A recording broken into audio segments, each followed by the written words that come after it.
we both kind of discovered we were aromantic because we were sort of thrust into a romantic situationship, but like not really. Like Yeah, it never got romantic, but other people thought it was.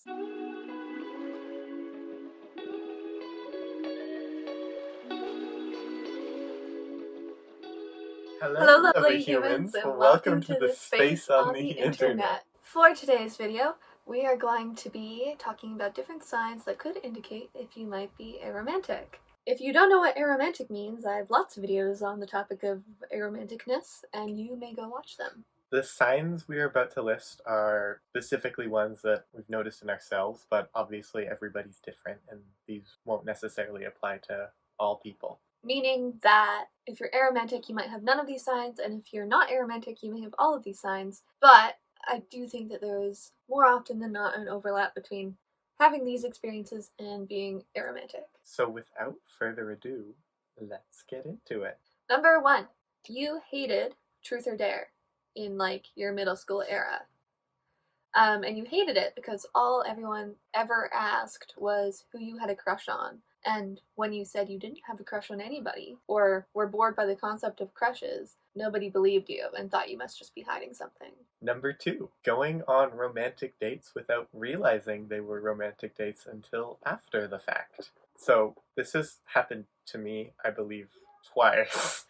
Yeah, I had no clue whatsoever, and I didn't realize until like a long time after. And personally, I take that as a sign because my utter obliviousness, it just didn't occur to me at all that that was what they were. Whereas I think maybe to other people it was more obvious, or other parties involved. Number 3, you've always been drawn to the idea of independence, or alternatively, you've always been drawn to the idea of having like one close, non-romantic friend that you do everything with.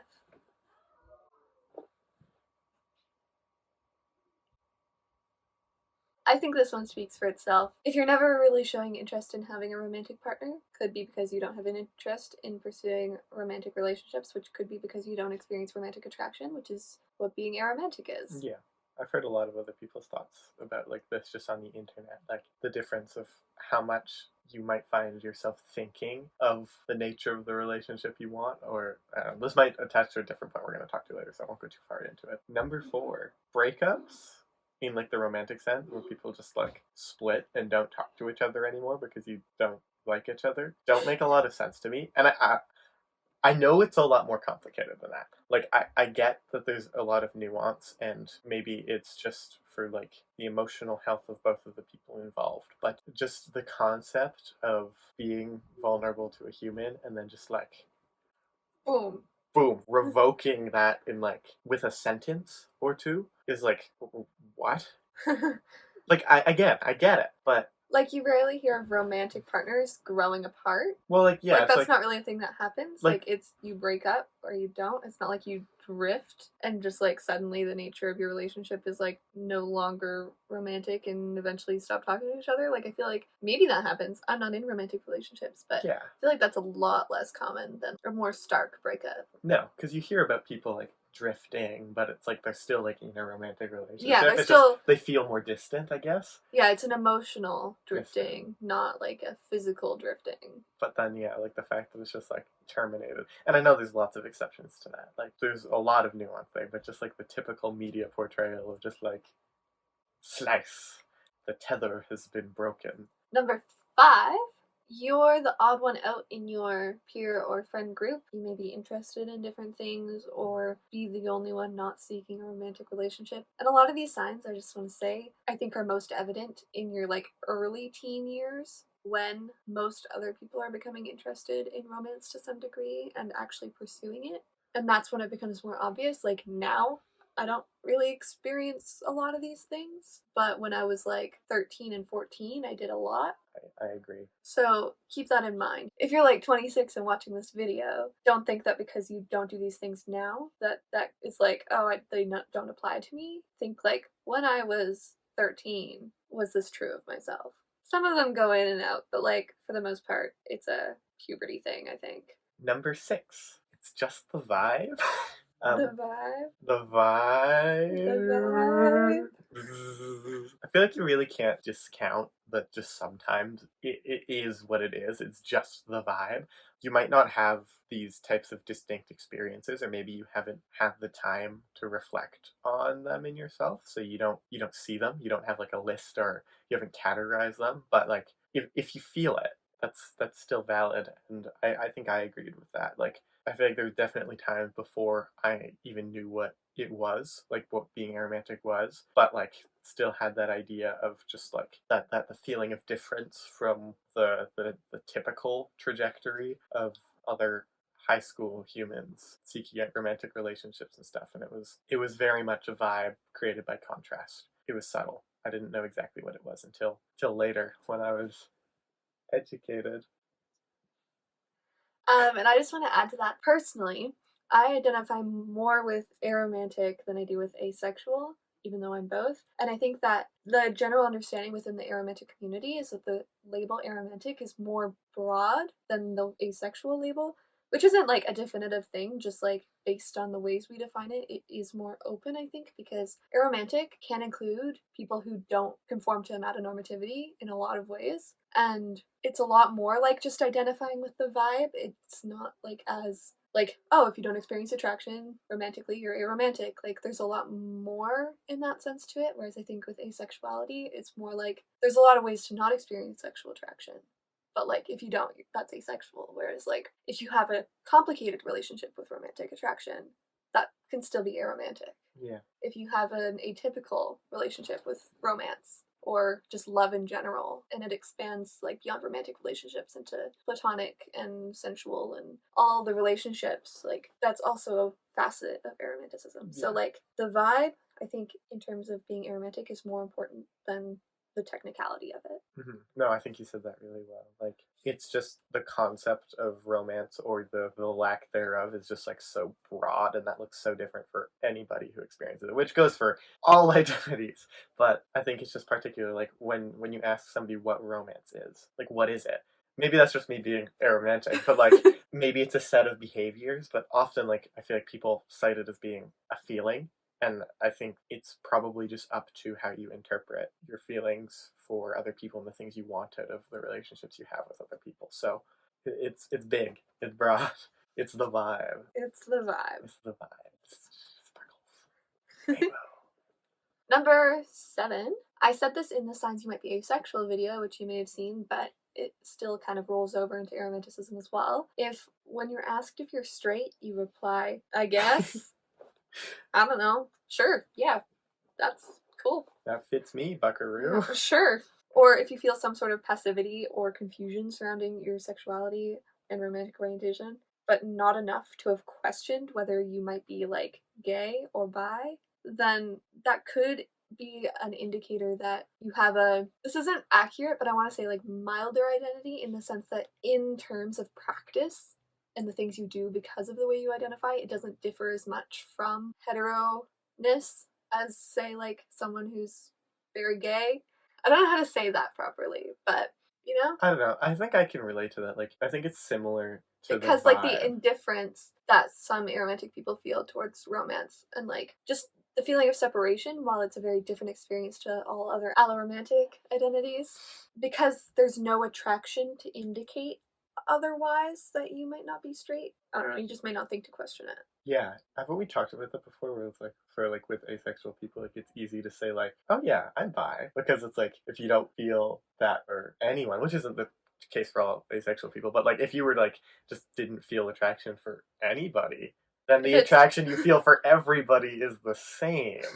So it's very easy to make that like jump, and I feel like that applies for aromanticism, where it's like you might be like, oh, I like everybody, or you just might not like really notice it. Like you might have the cultural expectation of waiting to find the one, the feeling, and depending on like the people around you and the pressures you're subjected to, it might not be in the forefront as much as it is for somebody else. Number 8, it kind of goes back to the vibe one, but you can't define romance within yourself, or you don't like understand the definition of romance, which we already established. Like, what is the definition of romance? Here, let's look it up.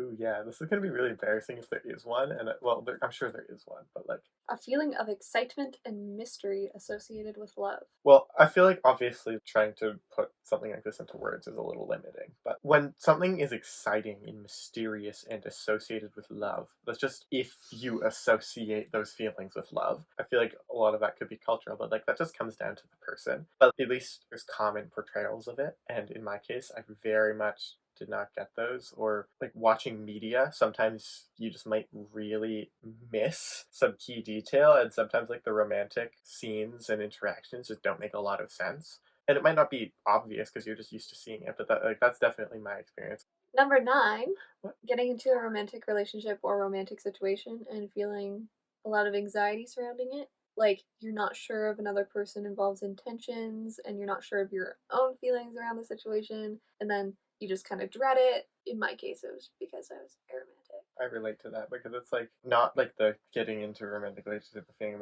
but like the anxiety like around and towards just like the idea of it, the pressure of having to look for something like that, not really understanding how to navigate it, and just when you're putting a lot of thought into the mechanics of how it works and you don't just feel it, it can maybe be kind of stressful, or at least it was in my case. Well, we both kind of discovered we were aromantic because we were sort of thrust into a romantic situationship, but like not really. Like It it was like, never got romantic, but other people thought it was. yeah, and And then it was treated from an external perspective as though it was, and we were like, so that feels kind of icky, and also there's this thing called aromantic. yeah, and And then then you were like, oh yeah, I get oh it. I'm yeah. definitely not that, but, and then 1 month later, so.